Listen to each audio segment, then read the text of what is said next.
안녕하세요. 오늘은 안면골절 환자의 응급치료에 대해서 이야기해 보려고 합니다.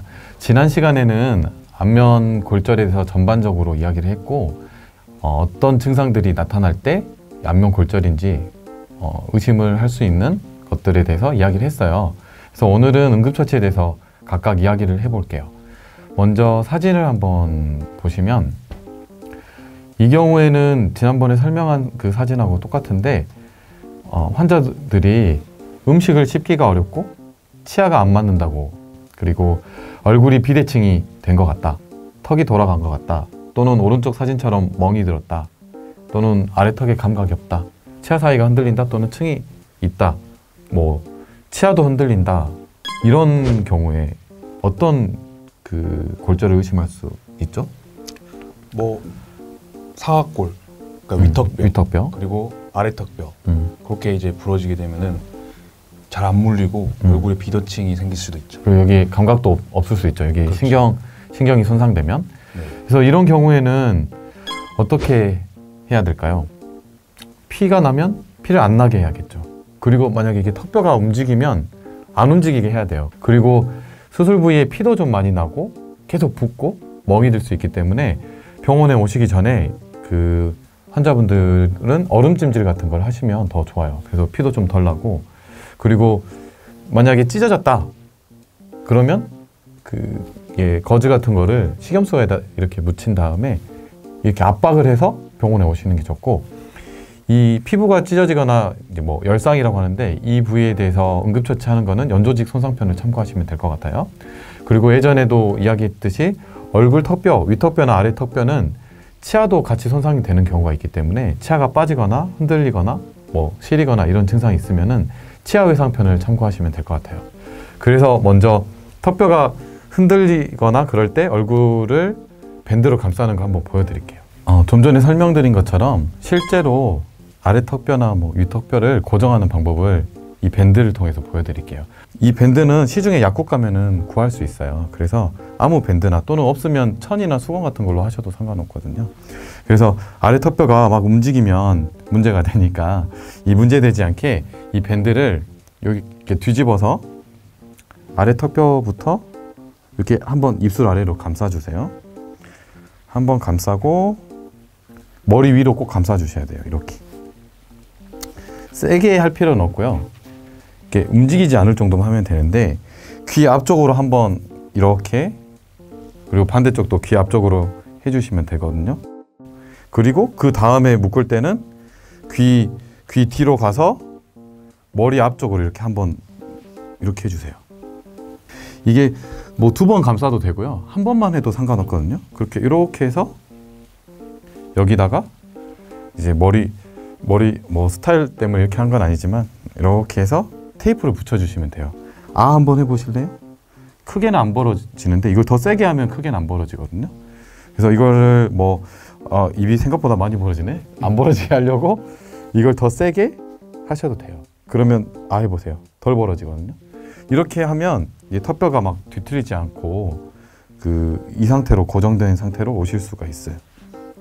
이 눈썹 가리면 좀 힘드니까 살짝 위로 올려서 하고 테이프 붙여주시면 돼요. 이렇게 테이프나 아니면 이거 살 때 핀 같은 것도 있거든요. 그걸로 그냥 이렇게 살짝 고정하셔도 상관은 없어요. 네, 그래서 좀 전에 한 것처럼 이제 그 환자분들이 응급처치하고 병원에 오시면 저희들이 보고 이제 병원 내에서 또 응급처치를 하거든요. 그래서 교합을 잘 맞춰주기 위해서 악관 고정이라는 걸 하게 되는데, 악관이라는 게 턱 사이란 뜻이에요. 그래서 위턱과 아래턱 사이를 묶어주는 걸 악관 고정이라고 하거든요. 이 모형상에서 이런 나사 같은 거 보이시죠? 여기는 철사. 모형상에서 나사 보이는 것처럼 나사를 위턱과 아래턱에다가 식립을 하고 위아래를 묶어 놓은 거예요. 말 그대로. 근데 묶어 놓을 때는 치아들을 잘 맞춰서 묶어 놓는 거예요. 그래서 교합을 잘 맞게 해서 묶어 놔서 이렇게 묶어 놓으면은 뼈들이 움직이지가 않아요. 그래서 아까 그 밴드로 한 거는 임시 방편인 거고, 저희가 이제 병원에 오시면은 이렇게 악관 고정을 해서 묶어 놓는데, 이렇게 나사로 묶어 놓는 게 가장 간편하고 환자분들한테도 좋고, 이제 골절이 심한 경우에는 아치바 또는 선부자라고 하는 게 있는데, 이렇게 철사 같은 거를 잇몸 사이사이에다가 다 돌려서 이렇게 묶고 긴 철사를 위아래다 묶은 다음에 여기서 고정을 해주는 거를 하기도 해요. 이것도 악강 고정의 방법인데 이걸 이용해서 하는 거예요. 근데 이거는 사실 요즘은 저는 잘 안 하고 있고, 근데 골절이 심한 경우만 이렇게 사용하고 있습니다.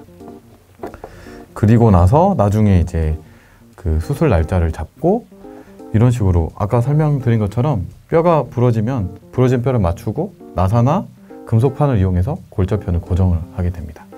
환자분들이 코피가 목 뒤로 이렇게 넘어간다고 하시는 분도 있거든요. 또는 코피 때문에 숨쉬기가 힘들다, 코가 옆으로 이렇게 휘어 있는 것 같다, 아니면 꺼진 것 같다, 튀어나온 것 같다, 이렇게 비대칭이 생긴 것 같다고 말하시는 분들이 있어요. 이런 경우에는 어떤 골절을 의심해 봐야 될까요? 이때는 이제 아무래도 코뼈나 아니면 상악골, 위턱뼈 골절이 의심되죠. 그렇죠. 네. 위턱뼈 골절이나 코뼈 골절이 되면은 안에서 코 안에 있는 뼈들이 움직이면서 그 코 안에 이제 비중격이라는 부위도 있어요. 그 비중격이 한쪽으로 틀어지면 코가 막혀요. 그래서 이제 숨쉬기가 불편하다고 하는 경우도 있고, 아니면 코피가 목 뒤로 넘어와서 기도를 막아서 숨쉬기가 불편하다고 하시는 분들이 있어요. 그래서 이런 경우는 어떻게 해야 될까요? 일단 코피가 많이 나게 되면은 이제 보통은 이제 다들 위로 이렇게 하시잖아요. 젖힌 자세로 네. 계시는데, 그렇게 하시면은 조금 피가 뒤로 넘어가서 위험할 수 있고, 앞으로 이렇게 숙인 자세로 이제 피를 거즈 같은 걸로 막아주는 게 제일 좋고요. 거즈 없으면 어떻게 해야 되나요? 거즈 없으면은 이제 뭐 휴지로 휴지로 막아야죠 뭐. 휴지로 막으셔도 되고. 근데 이제 감염되지 말라고 거즈를 넣긴 하는데 그것도 사실 바쁘잖아요. 없을 수도 있고, 그러면 이렇게라도 잡아야겠죠 뭐. 그리고 이렇게 하지 말고 앞으로, 차라리 흘려버리는 게 더 나을 수도 있어요. 또 경우에 따라서 내가 너무 이제 정신없으니까 누우려고 해요. 코피가 나는데 누우면 어떻게 될까요? 이게 코피가 목 뒤로 넘어가면 기도를 막으면 죽을 수도 있어요. 오히려 실제로 이제 그 코피가 나는 환자들이 이제 응급실 내원하시면은 그 누워 있다가 목 뒤로 이렇게 피가 넘어가는데 앉으라고 해야 되는데 환자가 이렇게 막 누워 있으면은 목 뒤로 피가 넘어가서 목에 이렇게 막 고여 있다가 갑자기 용가리처럼 이렇게 막 뿜는 분도 있거든요. 그러다가 이제 폐로 들어가면 폐렴이 생기기도 하고 기도가 막혀서 죽기도 하고 하니까, 코피가 나면은 바로 앉아 있거나 또는 서 있는 자세로 뭐 병원을 오거나 응급처치를 받으시는 게 좋아요.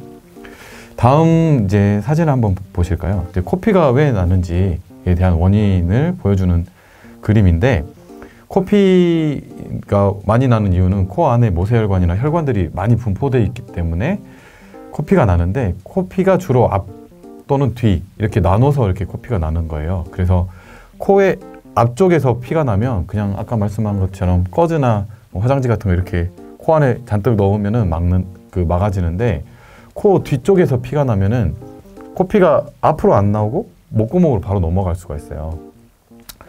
그래서 이제 지혈을 할 때 다음 이제 그림을 보시면은 왼쪽 그림은 코 안에 꺼즈를 많이 넣는 그림이고, 뒤는 이게 동그란 거 보이시죠? 이 동그란 게 코 뒤를 막는 그림인데, 코피가 코 앞쪽에서 나면 이렇게 꺼즈를 많이 넣어서 단순히 막을 수가 있고, 코피가 코 뒤쪽에서 나서 너무 많이 나서 뒤로 넘어가면 이게 그 그림에 나온 것들은 폴리라고 하는 건데, 전신마취 수술하거나 뭐 이런 거동이 불편하신 분들이 요도에다가 직접 삽입하는 그 폴리라고 하는 기구가 있어요. 이제 풍선 같은 게 있어서 이제 목 뒤로 이렇게 넣은 다음에 풍선 같은 거를 물을 이렇게 넣어서 부풀게 해요. 그런 다음에 당기면 코피가 뒤로는 안 가고 앞으로 이렇게 당기고 있으니까 앞으로 나와요. 그때 이렇게 잡아당기면서 바셀린 꺼즈나 이런 꺼즈들을 넣으면 앞뒤를 다 막을 수가 있어요. 숨 어떻게 쉬어야 되죠? 입으로 입으로 쉬어야죠. 근데 이제 입으로 쉬면 또 너무 많이 마르니까 불편해 하시거든요. 그러면 입으로 쉬면서 물을 조금씩 자주 삼켜 드시는 게 좋아요. 다 쉬어지긴 하는데 불편하긴 할 거예요. 피냄새도 나고. 자, 그리고 그 다음 사진을 보시면은 이런 경우에는 안화골절을 의심을 해봐야 되는데, 이 안화골절이 이전 영상에서도 말씀드린 것처럼 야구공 또는 뭐 주먹 이런 거에 이렇게 눈을 맞으면은 눈은 잘 찢어지진 않고 눈 주변에 있는 뼈가 아래로 가거나 안쪽으로 가면서 골절이 돼요. 이 경우에는 어떻게 해야 될까요? 응급처치. 뭐 이제 눈을 최대한 안 만져야죠. 맞아요. 눈이 아프다고 자꾸 비비거나 그러면은 자극을 줄 수 있기 때문에 안대라든지 그런 걸로 이제 눈을 좀 가려주고 이물질이 들어갔을 때는 식염수나 아니면 흐르는 물로 깨끗이 씻어내는 걸로 좋죠. 그냥 이렇게는 못 씻어요. 그래서 이렇게 옆으로 돌려서 이렇게 쏟아내듯이 이물질을 씻어주시면 돼요. 그러니까 식염수가 없으면은 흐르는 물에 그냥 이렇게 씻어주시면 됩니다. 그리고 필요하면 얼음찜질 하거나 안대나 뭐 이런 거를 구하기가 힘들면은 그냥 눈 감고 지그시 이렇게 누르고 오시면 돼요. 얼음찜질 하시고. 그리고 이제 다른 부위 그 증상들을 이제 간단하게 이야기하면은 여기가 광대뼈인데 이 광대뼈의 아랫부위, 이 눈 아랫부위에 여기 까맣게 보이는 부위가 안화하신경, 눈밑신경이라고 해서 여기가 이렇게 주먹으로 맞거나 뭐 야구공으로 맞거나 뭐 넘어지거나 하면은 신경이 압박이 되면은 감각이 떨어져요. 또는 이제 광대뼈 골절이 이렇게 발생하는데 이 광대뼈가 부러지면서 신경을 눌러버릴 수가 있어요. 그러면 감각이 없어져 버리거든요. 그래서 이런 경우에는 광대뼈 골절 의심해야 되고, 이런 경우는 이제 응급실을 바로 내원하셔서 특별한 뭐 응급처치가 필요한 건 아니고 바로 응급실 내원하셔서 수술을 이제 빨리 잡으시면 될 것 같아요. 그리고 뭐 이런 경우도 있죠. 이마가 뭐 들어간 경우가 있다. 이마가 들어갔다. 그런데 어지럽고 두통이 있고 구토 증상이 있다. 또 말도 잘 안 나오고 환자분은 이야기해 보면은 어눌하다. 그리고 뭐 팔다리 한쪽이 뭐 마비 증상이 있다. 이런 경우에는 어떻게 해야 될까요? 어디가 어느 골절이 의심이 되나요? 전두동? 전두동이라고 이마뼈라고 골절. 하는 이마뼈 골절을 의심할 수 있고. 그런데 이게 이마뼈 골절만 그 의심되는 게 아니라 이런 경우에는 뇌출혈이 의심이 되거든요. 이건 신경외과 문제이기 때문에 이런 경우는 구강외과를 먼저 오시지 마시고 응급실에 가셔서 바로 신경외과를 보셔야 돼요. 그 몇 시간 안에 그 뇌출혈을 해결하지 않으면은 평생 마비가 올 수 있기 때문에 이런 신경외과적인 문제가 있으면은 바로 신경외과적인 걸 먼저 해결을 하시고 또는 이제 뭐 의식이 없는데 뭐 입안에 뭐가 잔뜩 있다 하면 기도 유지가 필수거든요. 그래서 바로 눕지 말고 옆으로 눕게 해서 숨 쉴 수 있게 한다거나 이런 조치를 취해 주시면 좋을 것 같아요. 그러니까 구토하거나 할 때 누워 있으면 다시 뒤로 넘어가니까 옆으로 이렇게 환자를 돌려주시면 되고 병원에 바로 오시면 될 것 같아요. 그러면 얼굴 외상이 발생을 했을 때 병원을 어떻게 선택을 해야 될까요? 일단은 이제 얼굴 그 골절 또는 뭐 연조직 손상이나 이런 것들이 발생했을 때는 일단 당연히 이제 얼굴 골절은 여러 과에서도 할 수 있긴 해요. 하지만 교합을 정확하게 맞춰주고 해야 하기 때문에 실제로 구강아간면외과에서 많이 하고요. 뭐 이비인후과에서도 하고 성형외과에서도 하고 하지만 얼굴 골절의 전문의는 보통 구강아간면외과거든요. 그래서 구강아간면외과로 오셔야 되는데 구강아간면외과 중에서도 종합병원에 속한 데를 오셔야 돼요. 그래서 이제 정형외과, 신경외과 또는 내과 이런 과들하고 협진도 가능하고 필요하면은 같이 수술할 수 있어야 돼요. 얼굴뼈만 다치는 게 아니라 뭐 팔다리 골절도 생길 수도 있고 아까 언급한 것처럼 뇌출혈이 생길 수도 있고 하기 때문에 모든 과를 다 볼 수 있는 종합병원으로 오셔야 되고, 그리고 치과적인 부분도 함께 볼 수 있는 병원을 찾는 게 좋겠죠. 그래서 얼굴 골절 환자의 골든타임은 혹시 어떻게 될까요? 우리 주로 언제 수술하죠? 보통 이제 2주 안에 수술을 하셔야 된다고 설명을 드리고 2주 안에 안 하는 경우도 있지 않나요? 그렇죠. 근데 보통은 2주 안에 하는 이유는 뼈하고 뼈가 부러져 있으면은 이 사이에 뭐 피도 차고 시간 지나면 피가 이제 살 같은 게 안에 차거든요. 유가 조직이라고 하는데 이게 생겨버리면 예를 들면 뒤틀린 상태로 안에 살 같은 게 생기면은 뼈를 맞추기가 힘들어져요. 그래서 가급적이면 2주 안에 수술하라고 하고, 안화골절 같은 경우는 그러니까 눈뼈 주변에 있는 골절 같은 경우는 꼭 2주 안에 해야 될 필요는 없어요. 이게 눈뼈 자체가 얇고 눈뼈를 다 맞추지는 않고 눈뼈 그에다가 인공 그 보형물 같은 걸 넣어서 수술하는 게 이제 안화 재건술인데 무조건 2주 안에 하는 건 아니고 눈의 증상은 골절되고 나서 뭐 한 달 또는 뭐 2달 뒤에도 좋아지는 경우가 있어요. 그래서 막 흐리게 보이거나 시력이 떨어지더라도 시간 지나면 좋아지기도 하기 때문에 무조건 2주 안에 해야 되는 건 아니고 그 환자분의 증상에 따라서 수술 시기를 늦추기도 해요. 그래서 지연 수술을 하기도 합니다.